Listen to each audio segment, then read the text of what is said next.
Just like that, it is Thursday night, and we forgot to put this guy right in the show with us.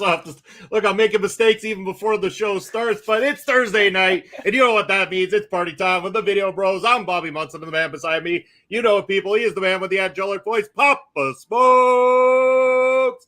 Papa Smokes, how are you doing tonight, sir? I'm doing great, Munson. Cheers to all the wrestling fans out there. Happy Thursday night, and I'm happy because we've got a special guest. We have a very, very special guest joining us here for a very special episode of Ring Respect Radio. And hello, Rachel, joining us here tonight. We have known each other for quite some time, working ringside between HIW and Prairie Pro Wrestling. But it is an honor to have you here. We're going to be talking about your career in photography. How are you doing this evening? Oh, I'm doing great. It's so great to be here and spend a little bit of time with you and all the fans out there. Perfect. All right. Speaking of those fans, one of the PPW fans and one of our good friends, BD All Joe's right. in the house saying, "What's up, boys? Excited for this territory of wrestling." And speaking of territory of wrestling, Papa Spokes, it's time for a trip through the territories. Last time out, we went to check out WCCW World Class Championship Wrestling. Tonight, we're going to Calgary, Alberta, and Stampede Wrestling. So here's the intro for a trip through the territories.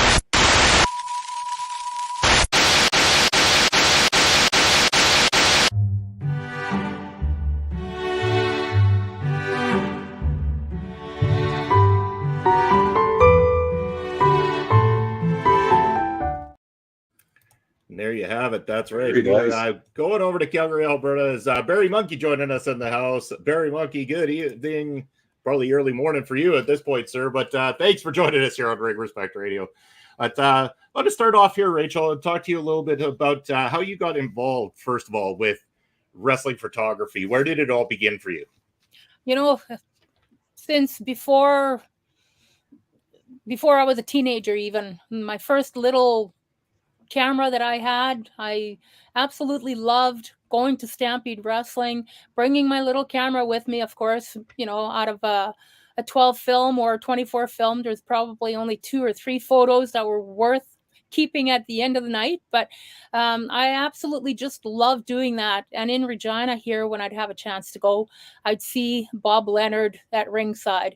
And I so often thought, man, if I could do what that man does, that would be the pinnacle of photography, And fortunately, a little later on in years, I was able to work with Stampede Wrestling, the new Stampede Wrestling, at the end of the 1990s and 2000s.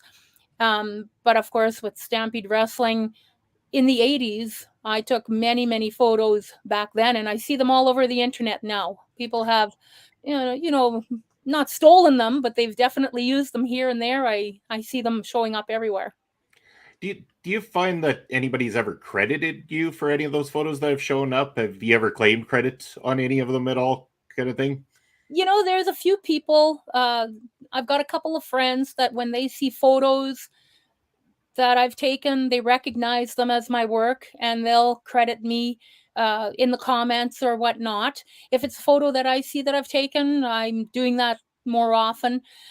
But I also post photos. I've got thousands and thousands of photos out there that I've left myself open to that. And you know what?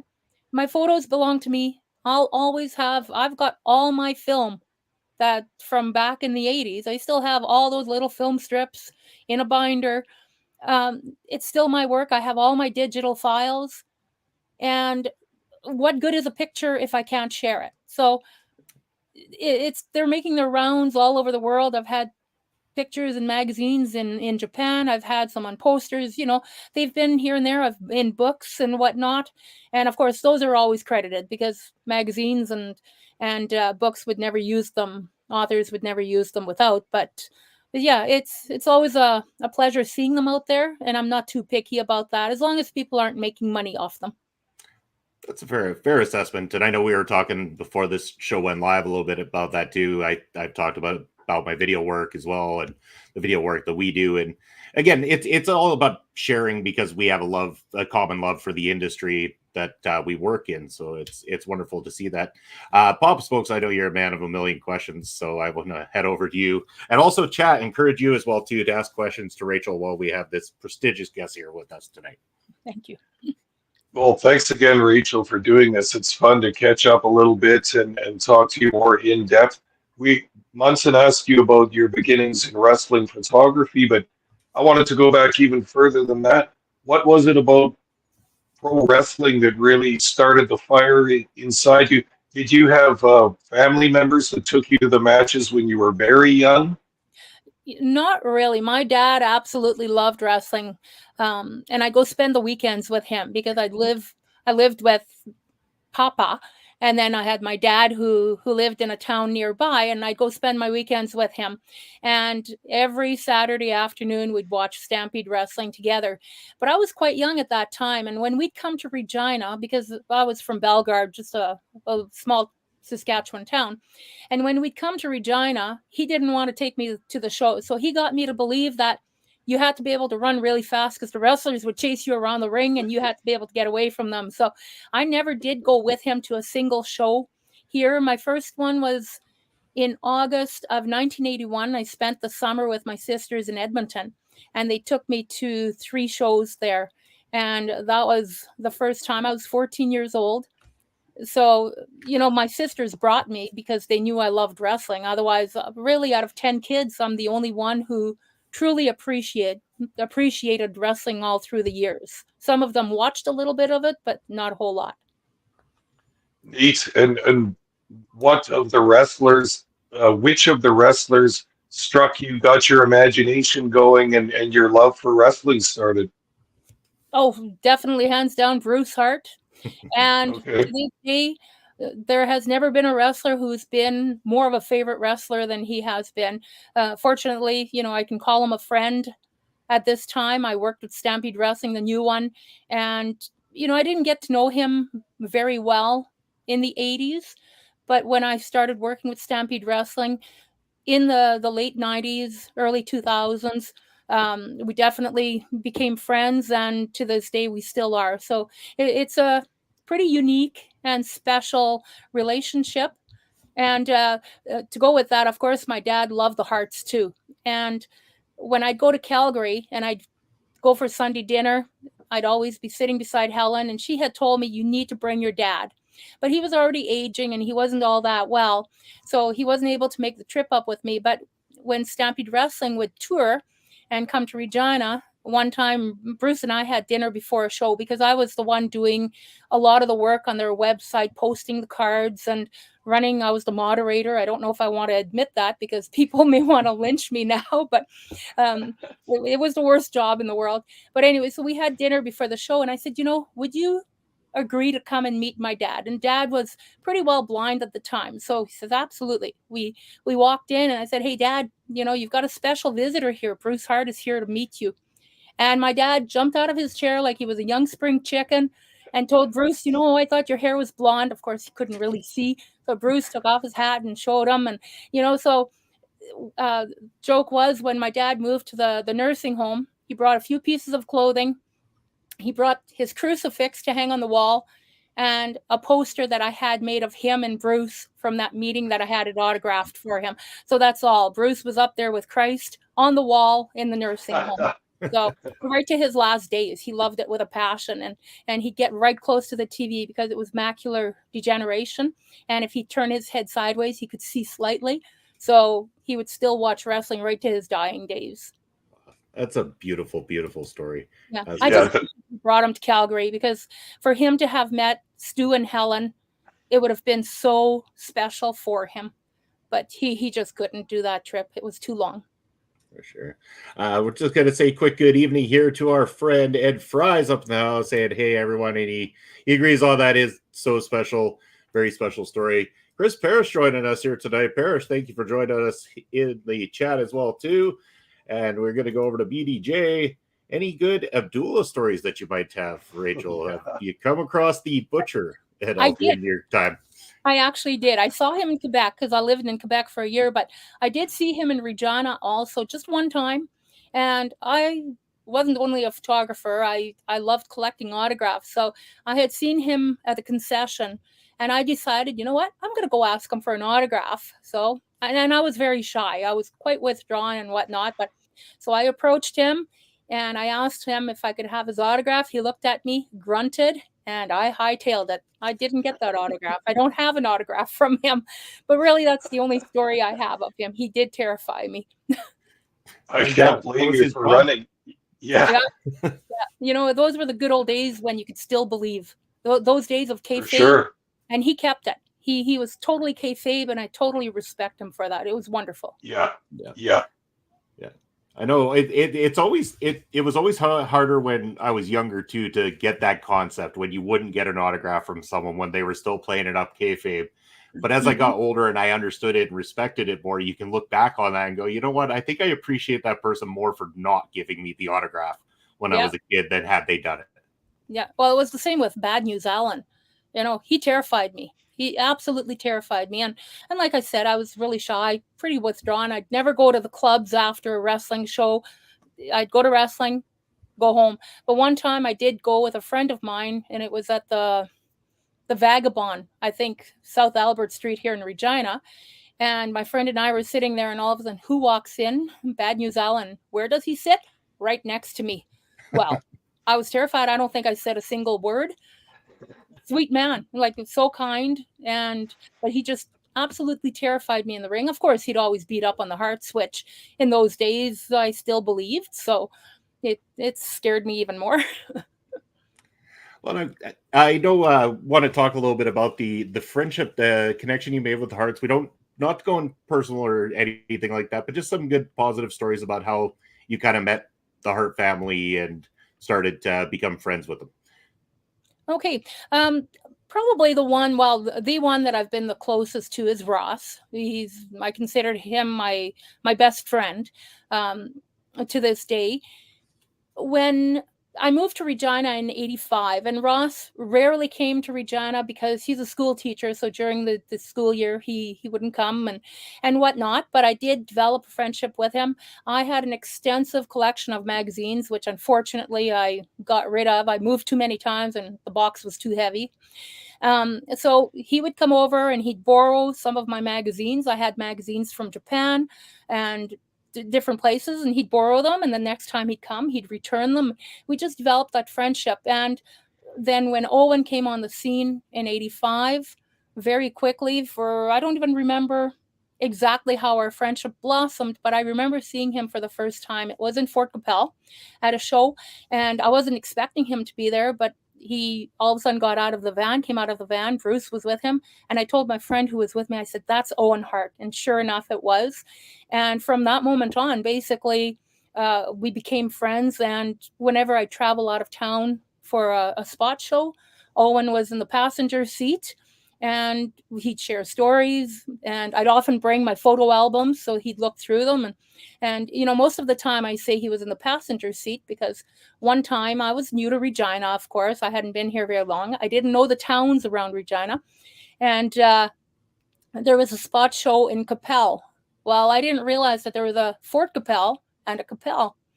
So I'm heading to Fort Capel because that's the one I knew. And we had passed the turnoff for Capel when we realized we were going to the wrong place. And Owen knew he'd be late by this time. And I said, Owen, if you want to drive, you can drive as fast as you want. And so he agreed. And Uh-oh. that's the day that I found out my little Ford Tempo could go 96 miles per hour. And he made it to the show with about 5 minutes to spare because if they didn't make it on time, I do believe they were fined. So, Wow. Yeah. yeah. So he grabbed his bag and in he ran. But I think that's the only time he ever drove. And it's because I didn't know where I was going. Saskatchewan could be a little difficult sometimes. We got a Yeah. lot of small towns and different names that sound very much alike, so definitely Yeah. understandable for sure. Papa Smoke's heading over your way again, sir. Well, just related to your last story, I was going to say, isn't there a story about Andre the Giant when he was making one of his appearances in Stampede that they were running late picking him up from the airport or something? And I'm not sure if it was Owen, but one of the Hearts gave him a really wild, fast drive to the venue, and Andre didn't like that, and I don't think he appeared very much after that. So those Hearts knew how to put the pedal to the metal for sure. Yeah. I think that was Smith. I'm not Okay, 100% yeah. sure, but a story like that would probably be Smith related. Very, very fair for sure. Yeah. So I do have a question I wanted to run by you because again we've seen a lot of changes in professional wrestling nowadays. A lot of things have been adapted, and we see a lot more opportunities for women journalists, women videographers, photographers. Every opportunity starting to slowly happen more. In the time that you got more involved with it, did you find that there was any difficulties or challenges that you found as a woman in professional wrestling working the scene at the time? That's a good question. Uh, certainly not with Stampede Wrestling, because I wasn't just there as a photographer. I was a friend. I was, invited to go to the dungeon to photograph in the dungeon.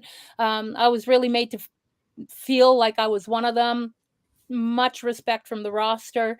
With HIW, I found that the respect was tremendous from all the workers. It was incredible. And then of course I also work with PPW in Saskatoon occasionally, you guys, and the company, the owners, and everyone's wonderful. I'm always made to feel extremely welcome. Yeah, for the most part, of course there were some issues at certain points in time where I was just a volunteer, and at that time, when you're just a volunteer, things don't work as well. When you feel like you're part of a family, Mm-hmm. it's a great feeling, and I think I can say for the most part, it was always like that. Like the respect I had from all the wrestlers, and I have from all the wrestlers I've ever worked with, it's incredible. And just for example, when I think back to my days with Stampede Wrestling, because in the old Stampede Wrestling of the 80s, I really didn't work with the company. I was a fan doing what I love to do. And then I did get to work somewhat with the new Stampede Wrestling. And one of the guys I worked with was Apocalypse. And he worked in WWE as, I want to say, Rick Victor. I don't remember what name he wrestled under. But we were in Saskatoon, my daughter and I, after a show, and they were leaving. We went to the airport, and all of a sudden there he is. His name is Eric, and all of a sudden he recognized us 10 years later.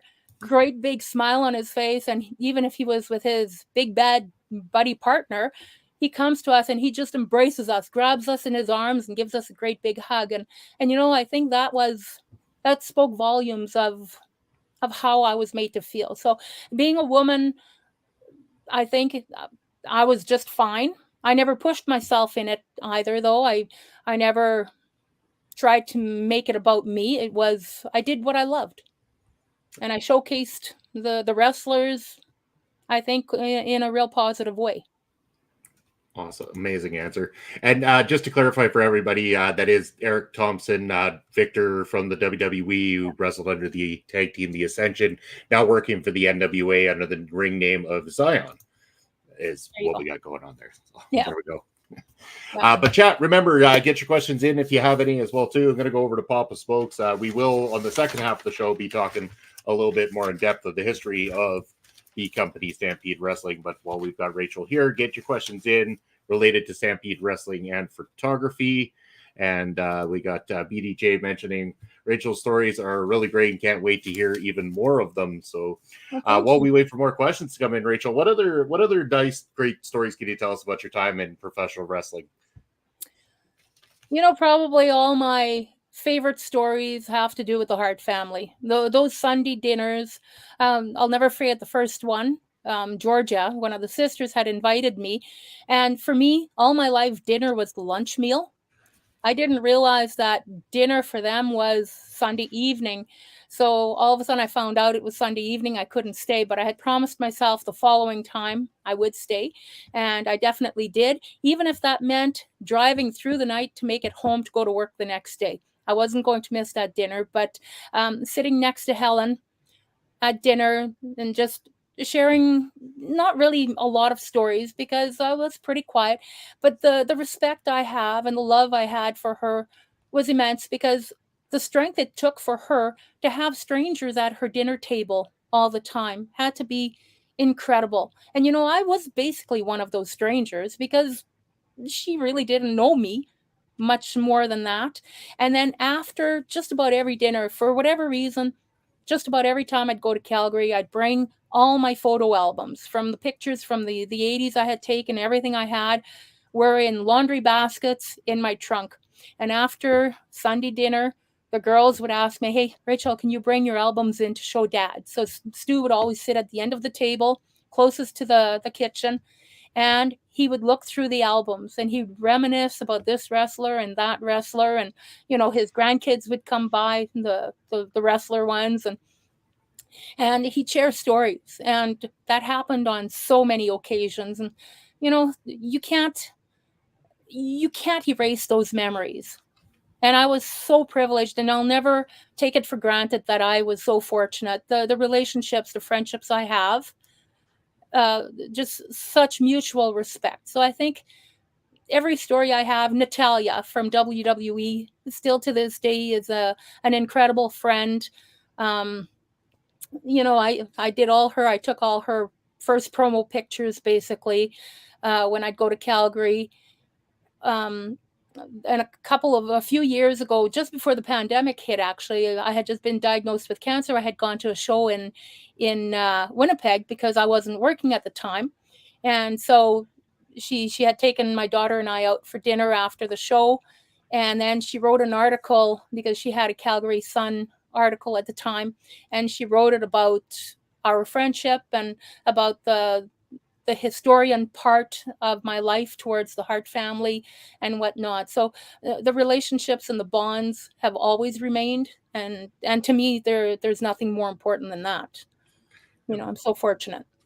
And as you mentioned, your daughter, who's now a first-time chatter on our local establishment here, saying so many memories with the Hart. Hello, Nicole, and also someone who has helped out many times behind the scenes at Prairie Pro Wrestling, and we always appreciate all the love and support we get for Prairie Pro and what goes on there. So again, thank you for everything that you do, Rachel, as well as Nicole too. Well, and Prairie Pro Wrestling is an incredible promotion. I don't know where any new fans could stand because there's just no room. It's so full, and that's a testament to how well those shows are run and the talent that's brought in and the local talent that's on those shows. And again, it's family.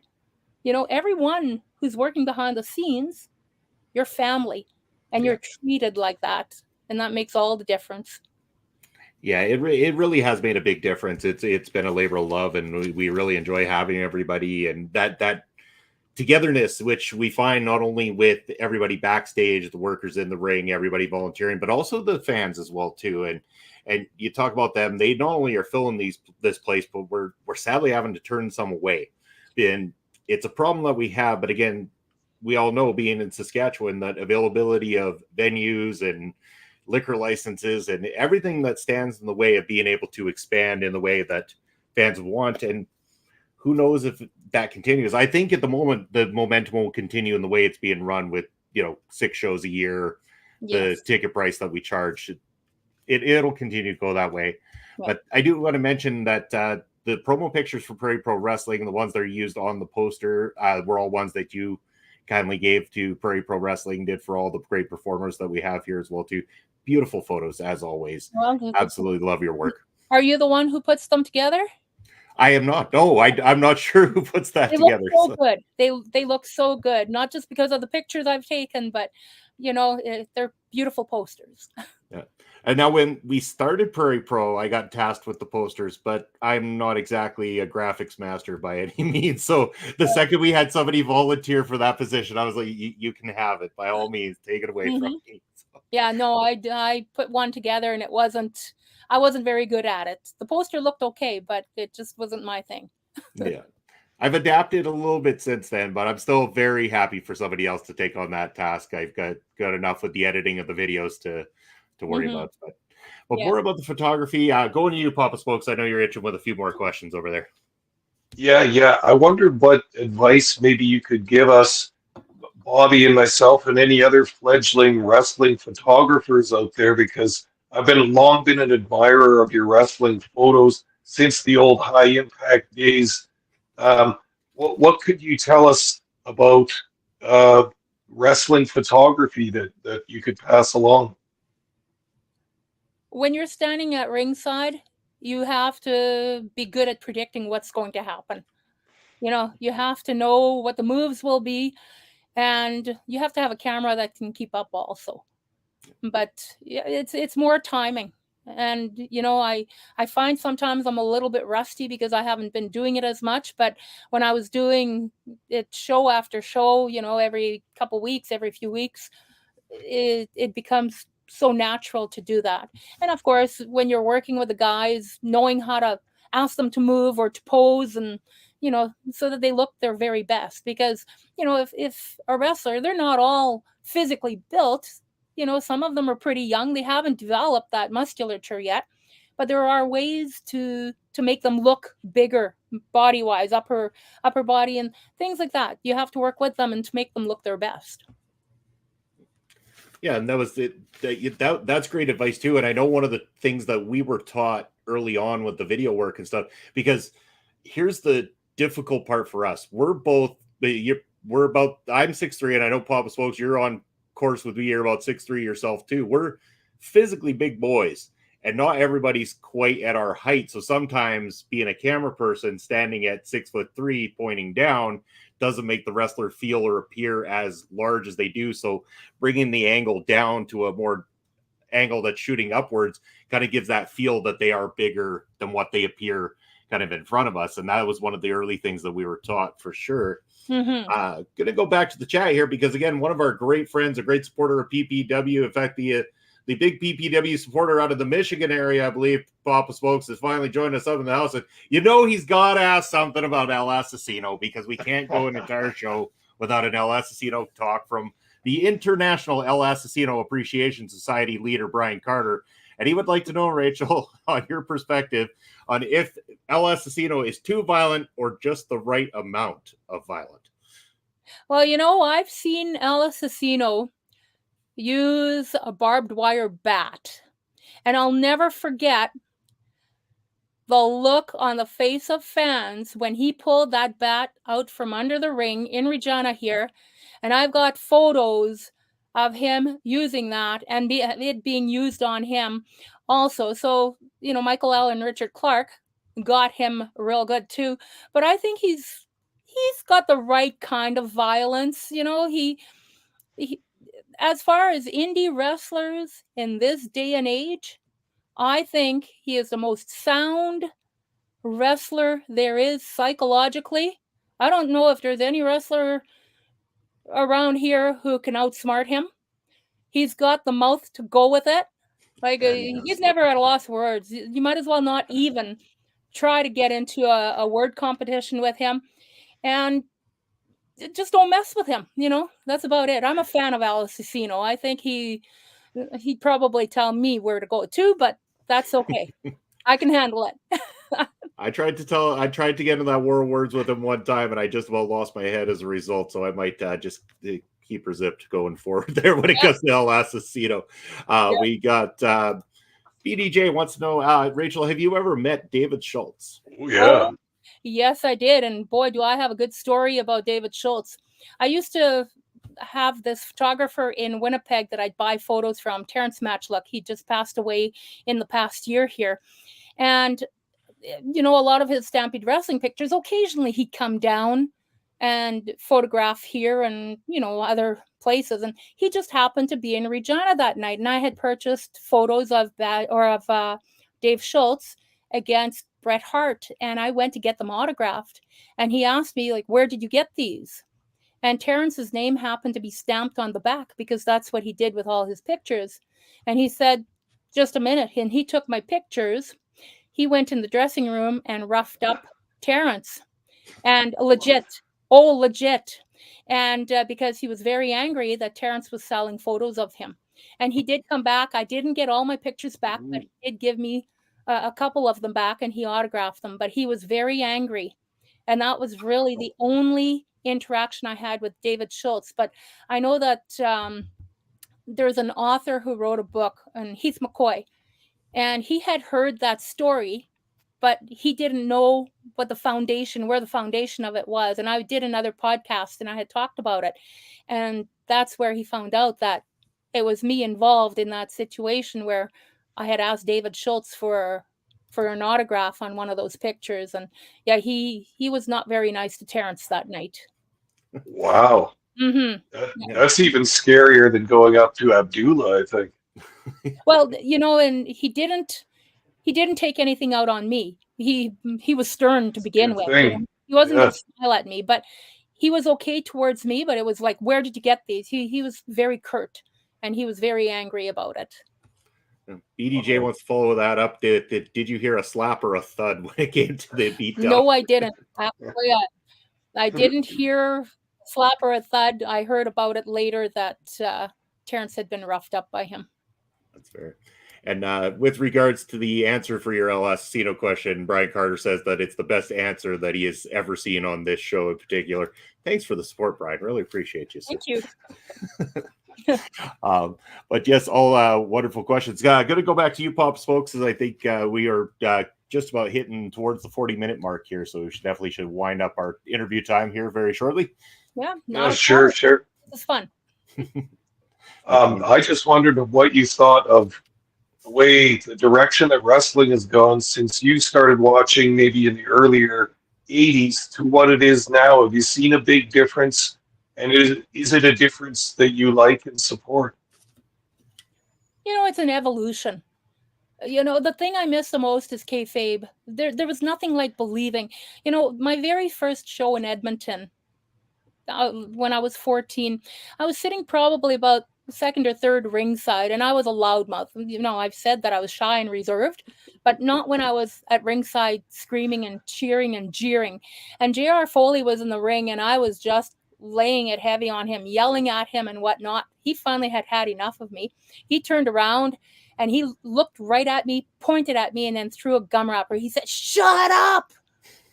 And I tell you, he put me back in my place, and I kind of sat down and I thought, oh my God, he's going to come and beat me up or something. I didn't know, because it was my very first wrestling show.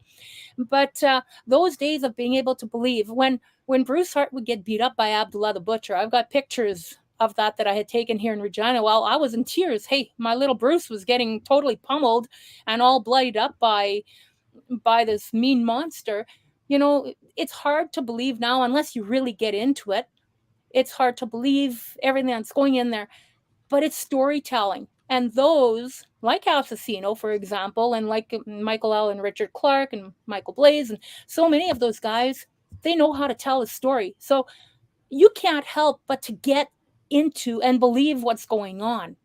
It's just, in this day and age, with all the social media, where the wrestlers are. If somebody in Stampede Wrestling would get hurt, well, most likely it's because they were going to a different territory. Now, if they get hurt, it's generally legit, or they have to go for a surgery or whatever, but everybody knows about it. It's an evolution. We wouldn't be able to have it any different way right now. You couldn't have it kayfabe anymore. You bet. And Nicole saying, and people wonder where I get it from. Now you know. I think we had a pretty good idea where you got it from, but definitely great to see generations pass on with wrestling and get to enjoy what wrestling has become today as well too, and see it a lot of great new role models being out there for the younger generation of professional wrestling fans as well too, and opportunities for everybody across the globe to be able to display their art, whether that be in the ring or in the way that we all do outside of the ring, and that the sport that we give as well too. I think that evolution that you speak about has been one of the best things about professional wrestling these days. Exactly. And, a lot of fans feel very close. And I think some wrestlers have to be careful also that they somewhat keep their character kayfabe, so that, especially if they're a heel, that you want to be believable. So don't go mingle with the fans. It's not a popularity contest, right? You just don't do that. But in this day and age with social media, it's easy. For example, my daughter with Natalia, we're so fortunate that she's her role model. And Natty has been there since the beginning of her career in Stampede Wrestling for Nicole. And she was Nicole's lifesaver. Nicole was relentlessly bullied at school to the point where I was scared I would lose my daughter to suicide. And Natty has always been there for her, to the point, the pinnacle for Nicole was a few years ago in Regina. We were sitting ringside, and after the match, it was Natty and Bailey against, I don't remember the names of the two girls they were against. Natty and Bailey won, and Natty told security, "Bring her over." the rail, and Nicole got to go into the ring to raise Bailey and Natty's arms in victory. So, you know, to be able to do that, and that's because of social media. It's because now it's so easy to keep in touch with people, and so many of the wrestlers are incredibly grateful. They haven't forgotten their roots, and they're good to their fans, most of them. Awesome. So many great stories, and I know that we could probably keep you up all night with talking about pro wrestling stories, and I'm sure that we would love to have you on again another time to talk even more about some of your memories of professional wrestling. And I'm also hoping that we'll get to chat a little bit more next time you're out for a Prairie Pro Wrestling show as well too, because again, we love having you there as part of the family, the PPW fam.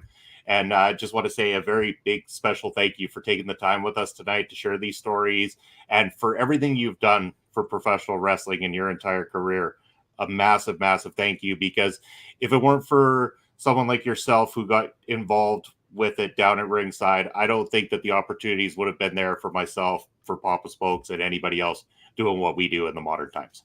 Yeah, well, it sure is a lot of fun, and I'm forever grateful to those who have accepted me in their circle of wrestling. You know, I've had a lot of wonderful people in my life, and hopefully I can still do it for a few years to come. Hopefully I'll be in Saskatoon for the next show. We're certainly aiming for that, but it just depends where life brings me from now till then. So well, hopefully we will see you. That it will be Saturday, April the 20th for everybody interested here in Saskatoon. Make sure you get your tickets ahead of time because it will sell out. I'm not kidding. Get those tickets ahead of schedule. But Rachel, thank you very much for joining us. We will let you get on with the rest of your evening. Okay. Please come back again. Let's talk some more professional wrestling at a later date here. And thank you for your time here tonight. Well, thank you to the two of you, and you have a good night. For sure. Thank Take you, care. Rachel. We'll see you again soon. All right. Bye-bye. Bye. All right. And yeah, that was wonderful having Rachel on the show here with us. As BDJ now mentioning that it was a great interview. So thank you very much for that. Papa Spokes, we do have a bit of time here to go before we have to hand over the reins to the Honor Ramble coming on after us. But we do have a little bit of time to continue our conversation about Stampede Wrestling as we're touching down on the Calgary Stampede area. Do you want to get us started here, sir? Let us know a little bit about Stu Hart and Stampede Wrestling.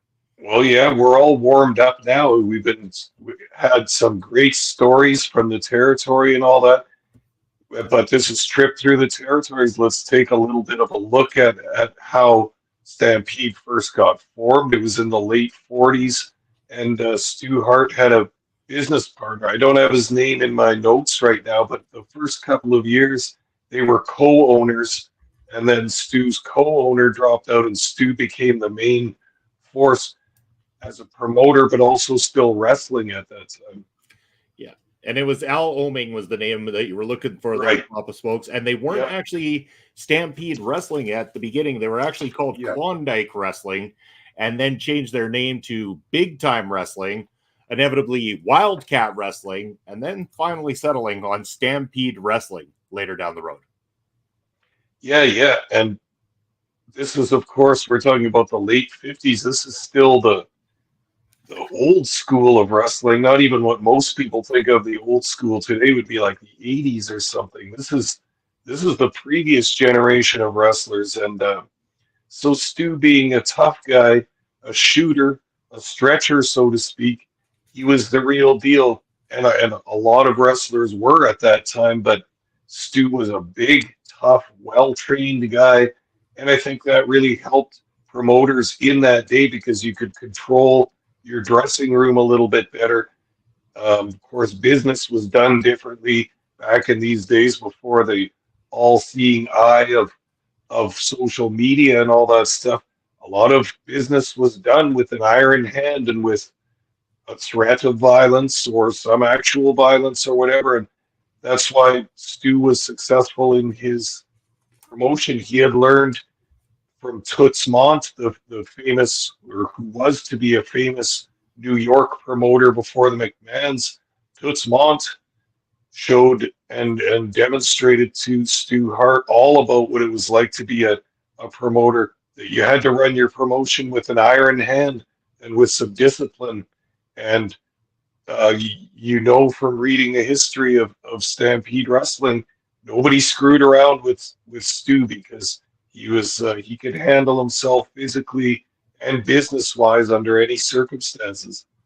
You bet. We're going to go back to Stu and talk a little bit about Stampede Wrestling in a bit, but I just wanted to run a few facts about wrestling in the province of Alberta and the history of it. Alberta officially became a province in 1905.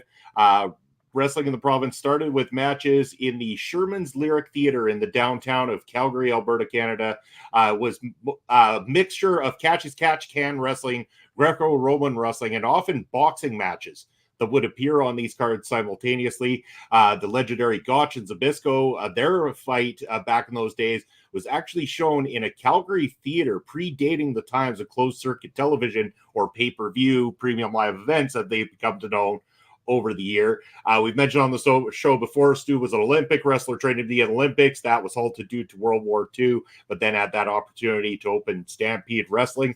So just a few facts about wrestling in Alberta, and also to understand that wrestling was lumped into the sports with, boxing and any of those kind of combat sports was under a commission within the province of Alberta. And the reason I bring that mention up is because I want to talk about 1983 specifically, December of 1983. And Papa Smokes, I know you're nodding your head because the incident that caused one of my favorite commentators of all time, Ed Whalen, to walk out on the company that very night, December of 1983, when a riot broke out and a woman was being stomped on during this riot. And Ed Whalen live said that he had had enough. He was not going to associate himself with this level of violence and the fear that it was putting in on the fans. This was a match where Bret Hart, Davey Boy Smith, and Sonny Two Rivers were taking on the team of Bad News Allen, the Mongolian Stomper, and Jeff Goldie, who was actually the kayfabe son of the Stomper. Yep. Well, yeah, talk about heat in a six-man tag that doesn't sound, just from first impression, doesn't sound particularly spicy, but Stampede had a good thing going on with strong booking, good storytelling in the ring, like Rachel was talking about, and who knows what was going on in the building that night. But yeah, it's happened a number of times over the years in professional wrestling crowds. With Ox Baker had a famous one, and a number of other people have had their matches interrupted by riotous behavior from the crowd. And that was a significant incident for Stampede Wrestling for the reason that you said, that Ed Whalen quit on the air after that woman got trampled and said, "Your guys' violence in the ring is causing the fans to be violent, and I don't want to be a part of that."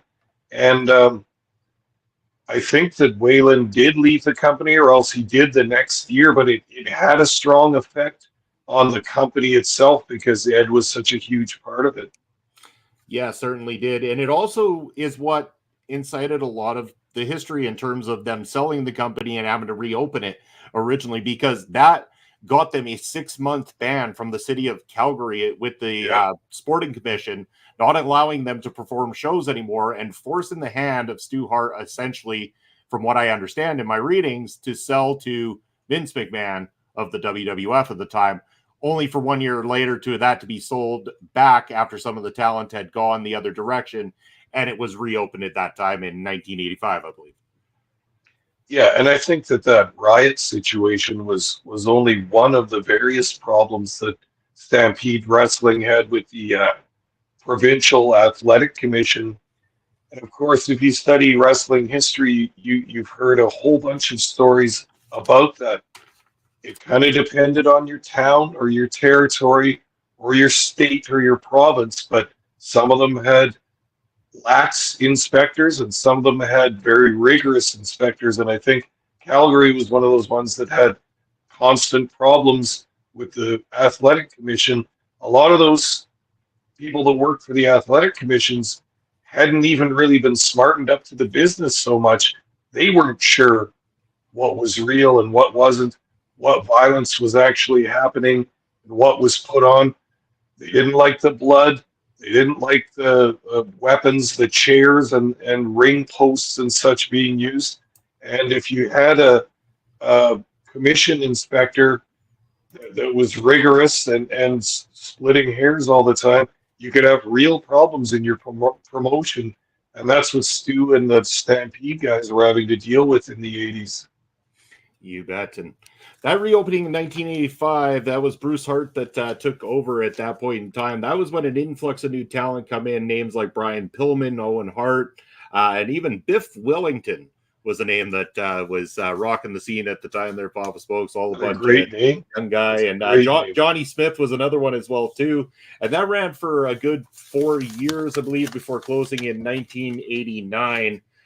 From there, the company has been reinvigorated in many different fashions over the years. And again, as our guest Rachel was talking about the late 90s, early 2000s, that would have been the time I became a fan or somebody who had watched Stampede Wrestling at that point in time, because prior to that, my only knowledge of it was hearing through the WWF, hearing the stories that they would tell, which was minimal, about Stu Hart, Bret Hart, and the Stampede Wrestling times.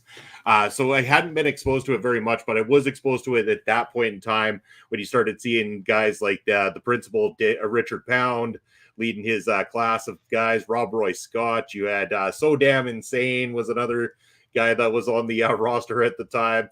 Sabu made regular trips here through Stampede Wrestling, doing his style of hardcore wrestling. It definitely changed in a sense compared to what it had been, but again, they still were trying to breathe life back into what Stampede Wrestling had once meant. For sure. And it would be hard to match what they once were, because we talked about the very beginnings of the company when it was Klondike Wrestling and Big Time Wrestling, but once it became Stampede by about the mid 60s or so, it had established itself as a major promotion in North America. Excuse me, despite the size of Calgary as a city, not nearly comparable to Chicago and New York and Toronto and some of the big cities, they were still getting big wrestling stars. The world heavyweight champion of the NWA at that time was Lou Thez for a bunch of that. He made regular title defenses through the Canadian prairies, including Calgary and Stampede. They had Edouard Carpentier, famous Canadian wrestler. Same with Whipper Billy Watson. Those guys being from Toronto and all that. They were regular talent for Stampede Wrestling. Not to mention, again, we could go over the list of stars throughout the past, but from all different areas of the U.S. and Canada, from Florida, Texas, and Tennessee, to Stu would book guys from Vancouver and Portland area on the West Coast and San Francisco and Los Angeles, not to mention the Northeast, including Toronto, Montreal, New York, Boston, that kind of area too. He had that kind of pull, and serious wrestlers at that time knew they could get good work, good competition, good payday, and continue to make their name with Stampede. For sure they would. And again, Stampede Wrestling is something I've grown to appreciate more and more over the time, watched a lot more of it. One of the territories that I definitely frequent the videos of. You can catch a lot of those. They're available on YouTube. You can watch the great shenanigans of the great Ed Whalen as he gets all kinds of fired up there. Papa Suppose, you know, I love listening to a good Ed Whalen called matchup. Anything else? I almost feel like, because of a time restraint here tonight, Papa Suppose, that we maybe need to do a part 2 on Stampede Wrestling, possibly down the road. We might have to revisit this territory, but in the meantime and in between time, do you have anything else that you'd like to add to the collection of Stampede Wrestling talk today? Well, just in the way that, again, as for anyone out there that's listening that's a wrestling historian or wants to learn more about the present by learning through the past, this is one of those great territories to watch the superstars when they were acorns, when they were young, when they were first starting out, and watch the cool thing they had going on in Stampede, where it was a mixing pot of all different kinds of styles. They had the British guys from Dynamite Kid and Davey Boy to the the Southern Tennessee wrestlers from guys like David Schultz and Archie Goldie and all those guys, and then the Funks and Bad News Allen and all those guys from all different areas of North America coming together to work together, and not to forget the brawlers like Abdul the Butcher and Bruiser Brody and Harley Race, all those famous guys that came together. It was something special because it had good booking, it had a great venue, and a large fan following. So those shows are exciting. Like you say, watch the old matches on there. It's hard not to get invested in it when the fans are going wild for it, and the action and storytelling in the ring is just quite top notch. You bet. It's a real ring-a-ding-dong dandy every time you turn on a Stampede Wrestling show. But it's been a blast talking about this, Papa Smokes. And again, as I said, we could go on all day. Our love for old school wrestling never fails. And it's wonderful that we were able to be joined by such a prestigious guest who had a lot of great stories. Again, I would love to have Rachel on the show again here sometime soon. But I know we got to make way for our good friends over to the Honor Ramble, Kyle Sparks and Auntie Collins, that are going to be going on right away to talk all things Ring of Honor Wrestling. So we're gonna table Stampede for now. We'll continue our trip through the territories month by month, and I think maybe sometime later on we might have to come back and do a little revisit of this one, Papa Smokes. But for now, I'm gonna say it pains me to say it because my pockets just got a whole lot lighter because it cost me so much to put this on the screen. But it's your ticker, Papa Smokes. Let the good people know where they can find you. All right, everybody. The most expensive ticker in wrestling. I can be found at Elon Musk's free speech wonderland, known as X. I am at smokes_Papa. I can also be found in Twitch at Papa_Smokes_. That's where you can find Papa Smokes. There's my ticker down below. If you want to find me on social media, you'll be able to do so, as well as my Twitch channel, VideoBro_Bobby Munson. You're going to be able to catch me on all sorts of shows here throughout the week on OLE Podcast, including tomorrow night. We're all going to be joined by the Natural Astrid Pizarro as we're doing a TNA Sacrifice post show. Get to see Alexander Hammerstone's official debut now that he is signed with the company. So stay tuned to watch us on that. And then you're going to be able to catch me on Sunday for another edition of Point of View. And Sunday is Super Mario Day, so I guess I'm going to be busting out some Mario games on Sunday for you guys. Come and join me and get your pop culture questions in. And then in 1 week's time, actually, hold on, I might have to think about this. All right, Pop Smokes, we gotta figure something out here for the rest of the month. And I gotta do this to you on the spot.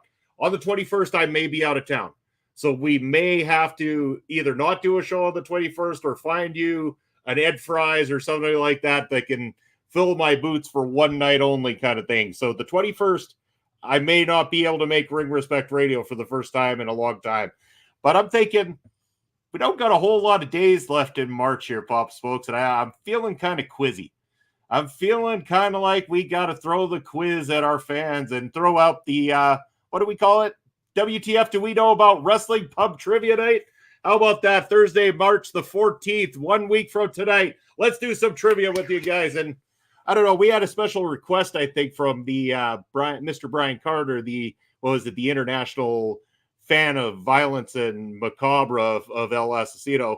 I believe he wanted some AWA brought to the show in terms of quiz. So I think we're going to officially do the AWA quiz of wrestling next week on the show here, Pop Smokes. So stay tuned for that. Champions, get your belts and get ready to defend because we're coming at you in 1 week's time. But that's going to be it for us on Ring Respect Radio. Make sure you're tuning in very shortly for the Honor Ramble with Auntie Collins and Kyle Sparks. That's it for me and Papa Smokes. Until next Thursday, thank you for tuning in. Thank you for Rachel joining us on the show, and we'll see you soon.